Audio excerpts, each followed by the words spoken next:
10 years of Hamas in Gaza. We have a special report from the Strip. Also on today's program, the Netanyahu effect. We ask if the Israeli Prime Minister has killed the two-state solution and inflamed tensions in the region. And in Picture This, Ninja This, there's a new craze taking off in Gaza.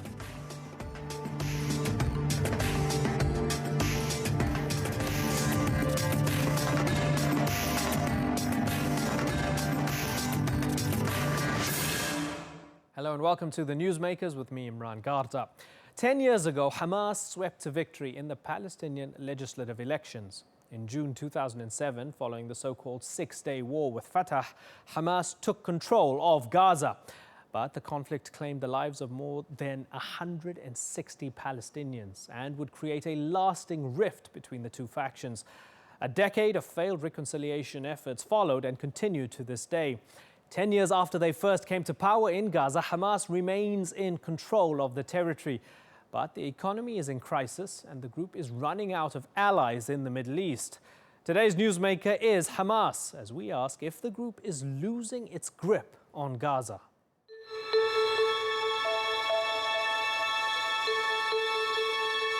The port is one of the most popular places to visit in Gaza. Looking out to sea, you can almost forget, for a moment, all its problems. It's been a long and difficult decade in the Gaza Strip. A year after Hamas won parliamentary elections in Gaza and the West Bank, Palestinians turned on each other. A battle broke out between Hamas and its political rival Fatah. When it was over, more than 100 Palestinians had been killed. They were fighting for the right to rule this small piece of land, hemmed between Israel, the Mediterranean Sea, and Egypt. Hamas won the battle and kicked Fatah's senior leaders out of Gaza. Israel then permanently closed the border and imposed a siege on Gaza. It continues to this day.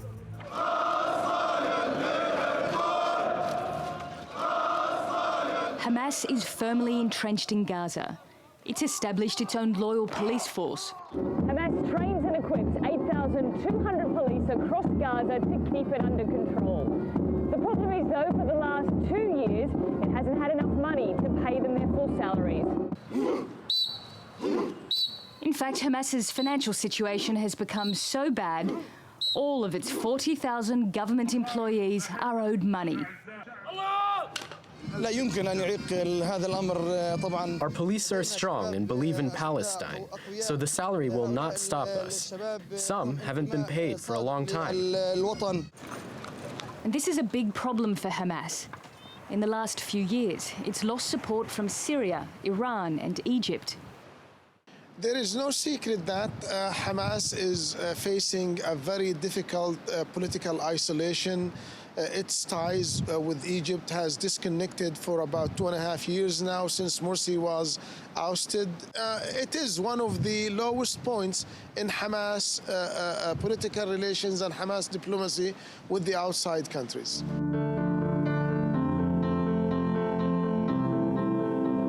Shati refugee camp backs onto the Mediterranean Sea. In English, it's called Beach Camp. It's also the home of the leader of Hamas in Gaza. Over the last month, 9 members of Hamas's military wing, the Al-Qassam brigades, were killed when tunnels they were rebuilding near the Israeli border collapsed. Thousands turned out for the funeral. At the time, Hamas leader Ismail Haniyeh said Gaza was digging twice as many tunnels as North Vietnam had during its war. You've spoken out about rebuilding tunnels. Is Hamas preparing for a war again? We are preparing to defend the Palestinian people with all our resistance. We aren't looking for a war, but if Israel is aggressive towards our people, we are ready to protect them. You've been in power for 10 years. There's been 3 wars, a siege. Yes. Critics say that you've brought nothing but misery to the people of Gaza. What do you say? It's difficult to break the will of the people of Gaza. They can handle this siege even though it's very hard. It's on the sea, on the border, and on the sky. This is collective punishment, and we are asking the international community to put an end to this crisis, to open the border, because Gaza has become a big jail. Recently, Hamas and Fatah have been talking about forming a national unity government to end the political division. However, there's little enthusiasm for these debates in Gaza, and many wonder if the next decade will be just as hard as the last. Nicole Johnston, The Newsmakers, Gaza. Well, joining me now from Gaza is Ghazi Hamid, the former Deputy Foreign Minister of Hamas and former Chairman of the Border Crossings Authority in the Gaza Strip. Thank you very much for joining us, sir. It's been 10 years. Do you regret that you have not been able to make peace and reconcile with Fatah and the PA during this past decade? I think this is a very painful story. We feel that we are very deep sorrow. Either in Hamas or Fatah or all Palestinian factions are very sorry for not to achieve such a big goal for the Palestinians in order to have kind of unity and cooperation and coordination between Hamas and Fatah, because really we are losing much of our energy in order to direct the compass towards the bigger challenge for us, which is the occupation. I think we spent a long time. Since 1993, we started negotiation and talks with Fatah. But I think maybe there is a bigger problem in this talks or negotiation, that it's not based on the strategic vision, on the political platform, in order to deal with all dimensions. But I think sometimes we focused on some issues and some problems, try to overcome some troubles. Because of this, we reached this point that now we still have a big gap between Hamas and Fatah. We have differences everywhere in all items, in all points, in all topics. But I think there is no other choice. We have to work together. We have to be unified.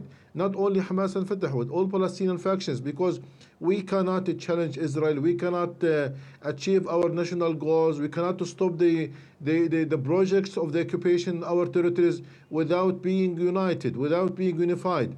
Now, you have absolute control over Gaza. You won an election 10 years ago. That was 10 years ago. Why don't you hold another election in the Gaza Strip? No, really, we all the time we are calling for elections. We are not afraid from the elections, and we need the election in order to rebuild the political system and in order to refresh the political system of the Palestinian people.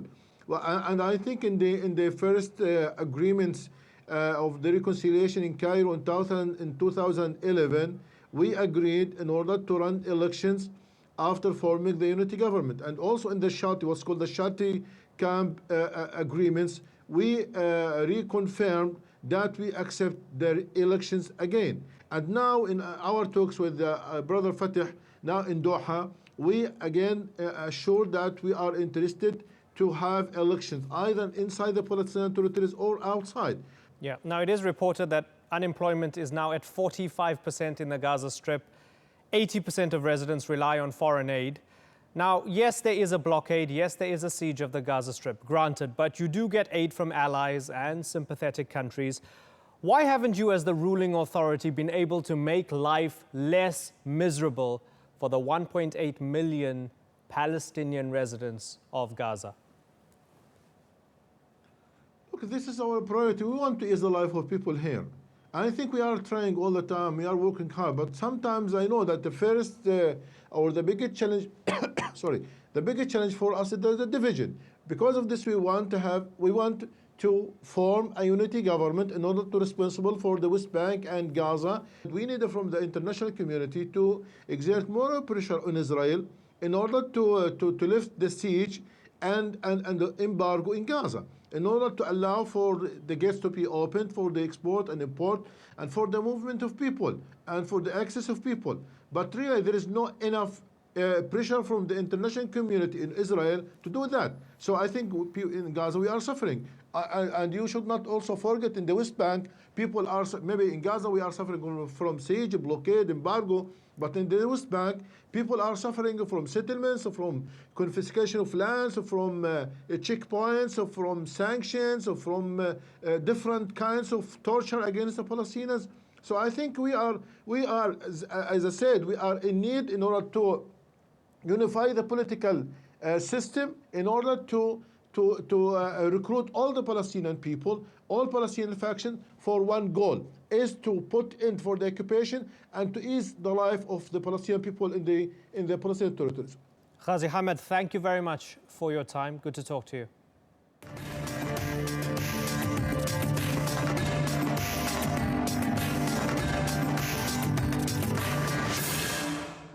Still to come on the Newsmakers, they call him Israel's Mr. Security, but is Benjamin Netanyahu inflaming the Israeli-Palestinian conflict? And in picture this, Gaza's way of the ninja, the martial art that's taking off in the Strip. Earlier this month, Israeli Prime Minister Benjamin Netanyahu said he planned to build fences around Israel to protect it from wild beasts. His comments were widely criticized, even from within his own cabinet. But it's not the first time the Israeli leader has been denounced for his provocative style. But over the years, how have Netanyahu's policies shaped and colored the Israeli-Palestinian peace process? The Newsmakers' Yvette McCullough has more.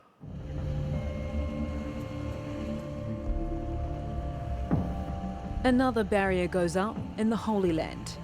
Prime Minister Benjamin Netanyahu wants to build a security fence that surrounds all of Israel. It would cost billions of dollars and take years to complete. But he says Israel has to defend itself against any attacks. There will be a fence like this one surrounding Israel in its entirety. We need to protect ourselves from the wild beasts. Palestinian chief negotiator Saeb Erekat accused Netanyahu of adopting the laws of the jungle. For the Palestinians, barriers are a part of daily life. During Netanyahu's tenure, construction of the separation wall that cuts into Palestinian land has continued, reducing Palestinian access to water, work and schools. Another wall in Jerusalem that separates Palestinian neighbourhoods from Jewish ones has also been built in recent months.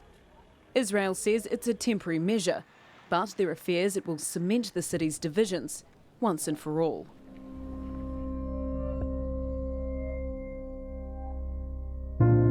This policy of separation doesn't bode well for peace. Netanyahu has said the conditions aren't right to negotiate with the Palestinians. Talks between the Israeli Prime Minister and President Mahmoud Abbas broke down 2 years ago. In the meantime, Netanyahu's policy of settlement building on Palestinian land has continued. More than 350,000 Israeli Jews now live in West Bank settlements, considered illegal under international law. Netanyahu has come under pressure from Israel's closest ally, the United States, and the settlements remain a major obstacle to peace. He's also come under pressure for failing to stop the violence in the West Bank. Since last October, 170 Palestinians and 26 Israelis have been killed. There are signs of growing frustration among the Israeli public. A recent poll found that only 28% supported Netanyahu's security policy. While Netanyahu may be a divisive figure, he's nevertheless a political survivor. When he completes his current term, he'll become Israel's longest-serving prime minister. His supporters know him as Mr. Security for keeping Israel safe. His critics say that has come at the cost of peace in the Holy Land. Yvette McCullough, The Newsmakers. Well, joining me now to discuss Israeli Prime Minister Benjamin Netanyahu's effect on the region is Gil Hoffman, political correspondent and analyst at the Jerusalem Post, and Asher Schechter, author and journalist at Haaretz newspaper. Gil, Asher, thank you for joining us. Let me start with you, Gil. Is your Prime Minister a warmonger or a peacemaker? Right now in this region, Netanyahu doesn't have much of a choice but to focus on security. At a time when ISIS is raging, at a time when Iran is pursuing nuclear weapons, no one believes that there's a chance to move forward with the peace process. Not Barack Obama, who in May said that you can't move the peace process forward, not the leaders of the Israeli peace camp. I believe, however, that if there was the right kind of circumstances, so with a different Palestinian leadership that was willing to make the sacrifices necessary to help its own people, and an administration in Washington that wasn't tripping over its own feet, Netanyahu would be making concessions and the peace process would be moving forward. Asher Schechter, you wrote the article in Haaretz, Bibi Nation, everyone can stop fighting over Israel's soul. Netanyahu has won. Israel is now Bibi Nation, wholly synonymous with Netanyahu. Bibi is Israel, Israel is Bibi. Tell us what you mean by that, Asher. Well, what I mean is that ever since the early 90s, there has been two competing approaches to Israel's security problems and its problems in general. One was, let's call it the proactive approach, which is most closely associated with Yitzhak Rabin, which is trying to actually change the status quo, trying to, and we can debate over whether it was successful or not, but trying to be proactive and trying to do something. And there's the Netanyahu approach, which is maintaining status quo by any means possible, basically digging a trench and trying to hold a position. And this is the Netanyahu approach, just trying to protect the status quo and hold on until something happens. I'm unclear as to what. And I think, I mean, when I say Bibi has won the battle for Israel's soul, I think it is that in Israel there is no proactive camp of actually trying to believe that you can have, let's call it a better future or a more secure future, because the enemies are surrounding us. So what we need to do is to build walls and build fences and you know, invest in German submarines and basically. So when I say Bibi has won the battle for Israel's soul, it's this conservatism and this paranoia that has become Israel's de facto policy since the early 90s. But Asher, he hasn't invented this conservative streak, right? They voted him in. The majority voted him in based on that platform. That's what the people want, right, Asher? Oh, yes, of course, of course. You know, in the article you mentioned that I wrote, I actually have a line where I say, Israelis may idolize Bibi, but they worship at the church of the status quo. Israelis don't want any change to the current reality. From the outside, it may look to people unsafe or unstable or untenable, but Israelis actually have a pretty comfortable life and they don't want anything to change, and they don't want anything, any proactive approach risks the instability. We saw that. You mentioned voters voted Netanyahu in '96 after the Rabin murder due to a wave of bus bombings that were associated with the Oslo process. Israelis are fearful of proactive approaches, especially since the Second Intifada. Netanyahu didn't invent anything, by the way. Netanyahu, it's important to mention, is not an ideologue. He has never been an ideologue. Netanyahu is an opportunistic politician who will say anything and will always side with popular opinion. He has shaped popular opinion in many ways, but he is always dragged behind forces, okay, and not actually initiated anything. Okay, Gil Hoffman, do you worship at the church of the status quo? Absolutely not, no. The majority of Israelis want there to be two states for two peoples. Every poll says it. We just want to have the kinds of circumstances that could create a Palestinian state that wouldn't be an ISIS kind of state. Every single poll since 1995 has said that a majority of Israelis are in favor of two states for two peoples, not the status quo. That's what the majority of people in Israel want. Netanyahu is still, based on my conversations with him, in favor of a Palestinian state. There has to be the right kind of circumstances in order to bring it about. There was a terrorist attack half an hour ago in which two Israelis, including one who was 17 years old, just got stabbed in a supermarket where Jews and Arabs shop freely together. And so as long as you have that, I don't think anybody would be stupid enough to go and relinquish land right now and create a situation of less security. Hopefully the Palestinians will have better leaders that will facilitate that in the future. Asher, you convinced by any of that? No, not at all. I'm surprised to know that we are for a two-state solution these days, because we were against, then we were for a two-state solution, now we're against again. I mean, you know, it's hard to keep track of what we think of the two-state solution this week. I think every Monday or something, the government changes its opinion about the two-state solution. The two-state solution in general is one of the biggest lies. It's a zombie idea. It is untenable. It will never happen. It's completely not just improbable, but possibly just impossible, you know, demographically, politically. And I think it's a bit silly to think that, you know, small girls with scissors is what's stopping that. What's stopping that is that there is no actual impediment to doing something like the two-state solution, and there is no will. Gil Hoffman, let's look at the personality of the Prime Minister a bit more, and let me just sort of list a couple things here. He was accused of race baiting by warning his base right at the very end of the election, right? The election run, during the elections, that, you know, the Arabs are coming out in droves and the liberals are bussing them in. He's claimed that the Palestinian Mufti al-Husseini of Jerusalem actually gave the idea to Hitler of exterminating the Jews, and very recently he championed the building of the fence to keep out, quote, wild beasts. Is any of that, in your mind, Gil, regrettable in what the Prime Minister has said over the past year? There's no doubt the Prime Minister of Israel has made many mistakes.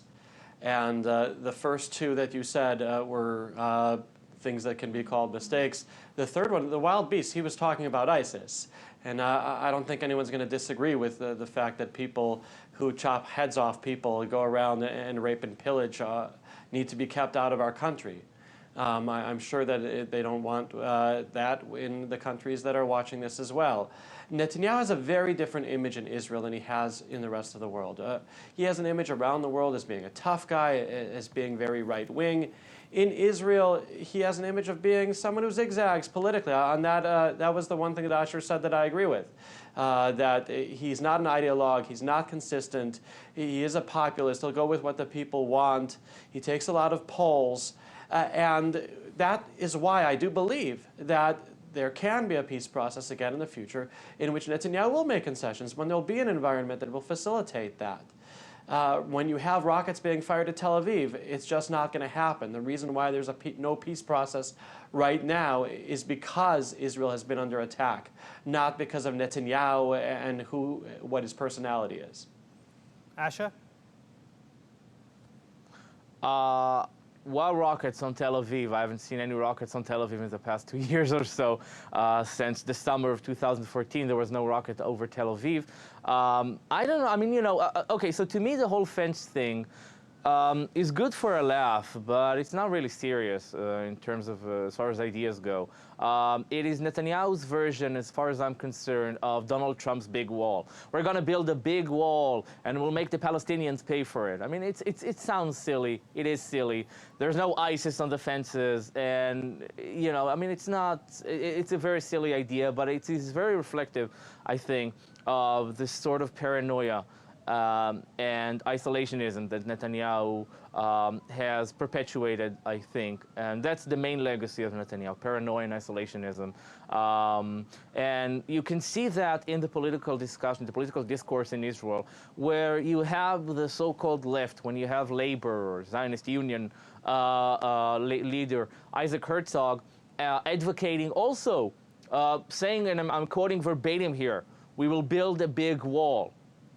I mean, you know, when these are the ideas that exist, this is the mainstream, and not just Netanyahu, but also the opposition. Then, like I said, Bibi won, Bibism won, Israel is Bibi nation, because even the opposition is echoing Bibi. Okay, unfortunately, gentlemen, I've got to wrap, but thank you very much for joining us, Asher Schechter and Gil Hoffman.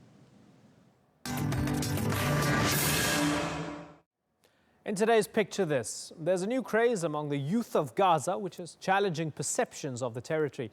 Darting between destroyed rooftops and bombed-out buildings, a gang of Gazan street ninjas have revived an ancient Japanese martial art. Let's take a look.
Today's newsmaker has been Hamas, the group that's ruled Gaza for a decade. But it's been a decade that has seen 3 full-scale assaults by the Israeli military and a never-ending siege from air, land and sea, which has wrecked the economy and caused a humanitarian crisis. The situation in Gaza is critical, but it is also stable. And with so many other conflicts across the Middle East, the people of Gaza find themselves at risk of being forgotten by the international community. You've been watching this edition of The Newsmakers with me, Imran Garda. On Friday, we'll bring you a Newsmakers special from Gaza, the place residents call the world's biggest prison. Until then, bye-bye.